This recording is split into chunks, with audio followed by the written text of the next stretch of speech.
If there is just one thing that I'd like you to take away of this video, is that the purpose of language is way beyond communication. That's just one part. That's just one of the goals of language.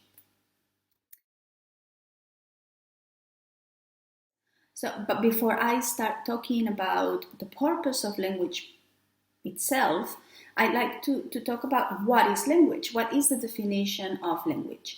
And according to the Britannica Dictionary, a language is a system of conventional spoken, sign, manual, and or written symbols by means of which human beings, as members of a social group and participants in its culture, express themselves.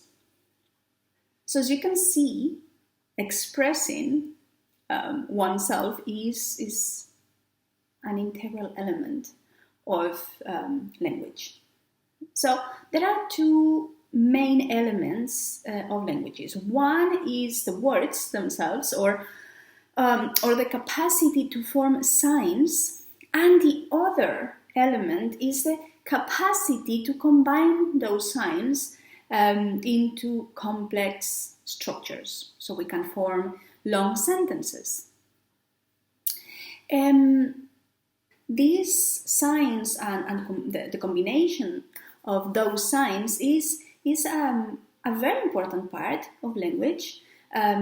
These hierarchical and unending, limitless structures that we can create out of these symbols. But this is just one part. There is more than the never-ending number of combinations and the hierarchy in which we arrange these signs. There is something else that needs to be considered, and this is why and how we use the language, because this is what makes all the difference, and this is what makes languages what they are. So what is the nature of language, right? What are the essential characteristics or qualities of language? And I can see two. So language is the means of communication, but also language is the means of expression or self-expression. Because we use language not only to communicate a message, but to express ourselves, to express our thoughts, our feelings. We use language to describe the kind of person we are. We use it to describe identity. If we only wanted to communicate a message, we probably wouldn't have developed language as it is, because we could have managed just by pointing and with a very, very simple system. Language is very complex. Every language is very complex. And this complexity comes from the idea that we understand, or it is understood, that there is more than conveying a message. It is also the chaos that the individual brings and that needs to be conveyed as well. Why did languages come about, or why did language come about in humans? And I have already established that it wasn't solely to communicate with other humans. We don't really know the origin of language. There are many different theories, but one common thread seems to be the idea that there was a need of expressing individuality. And I'm talking about the theory that is called putting the baby down.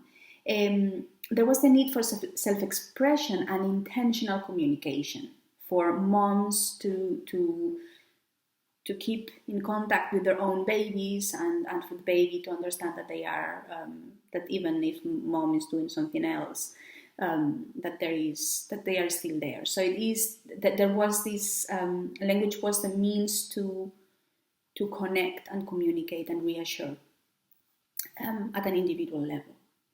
It wasn't the message that the mom or the baby wanted to communicate. It was more along the lines of, I want to reassure you that I am here, and I need you to distinguish my words and my voice, so we can keep reassured that we are present, even if a little bit distant, right? So another theory or another explanation is the theory that comes from Baron Cohen, who suggests that the theory of mind precedes language. Now, the theory of mind is about an individual human's degree of capacity for empathy and understanding of others, right? This means the understanding that others have beliefs, desires, intentions, and perspectives different from one's own. So this means that before language, there was an acknowledgement that the other views the world differently. And that difference is what wanted to be conveyed. This understanding that the other person is seeing things differently than me, and we want to convey through language. We need language to convey the nuance, the different perspectives. So this means that the purpose of language is twofold. Of course, it's communication. Yeah, that's clear. But it is also self-expression. So language is all about subjectivity and nuance, not about objective truths and neutral language. Because there has to be the understanding that an individual sees the world in a certain way, and this way is different from the other individual. And what we want is see or access the truth by seeing or having access to everyone's perspective. So a language is a tool. And this is key, because a language is a tool the individual uses to convey reality through their eyes, so that the other person can see the world through our eyes and vice versa. Because as Anais Nin said, we do not see the things as they are, we see them as we are. Also, the purpose of language is to express identity. And this is really, really important. Language is a tool. Language is not something that it is external of the human. In a way, language is more a behavior, a human behavior, rather than skill. When we see language as a skill, we are separating ourselves from it, and there is a space for our self-expression to be wrong, to not be good enough. Whereas if we understand language as a human behavior, everything that comes out of you is correct, is acceptable, right? So going back to the idea of the purpose of language, to one of the purposes of language is to express identity. The way we do that is through our accent. So keeping our accent in any language we communicate is actually important, and it is aligned to the correct use of language. Also, we show our identity through the choice of vocabulary and our mother tongue's influence. When we allow our background to show in the way we express in any language, native or non-native language. And also then the purpose of language is to express subjectivity through our personal imagery and sensory description. So it is really important when we use language, when we communicate a message, that we do it in a very subjective way. And we understand that it is subjective. Because what we want is that the other person, yes, gets the message, but also gets to see the message through our perspective.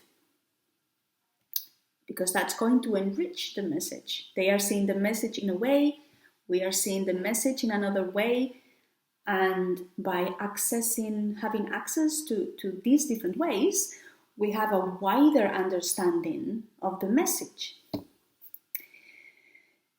So identity, subjectivity are as important as the message that is communicated. Because it is not only about communicating the message in the most objective way possible, because we need to understand that that's probably not possible for humans. Humans are biased. We have a point of view. So pretending that we can communicate a message in a neutral way, it's already problematic.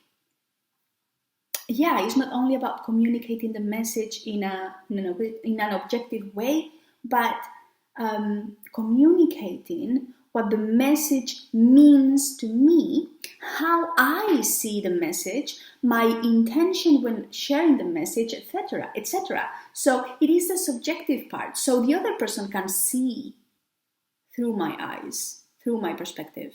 See, we created language to be able to communicate and connect with the other person, because we realized at some point that someone's experience of the world, that someone's reality is not my experience of the world or my reality. At an individual level, but also by groups and tribes and all this. So we understood at some point that there were differences. And because we understood those differences, we wanted to create a complex and nuanced system with symbols. So we could have access to all these differences. I do believe, and I wanted to end with this, I believe that behind the creation of language was the thought of, I want you to see the world through my eyes, and I want to see the world through your eyes, so that we can get a better understanding of each other and the world.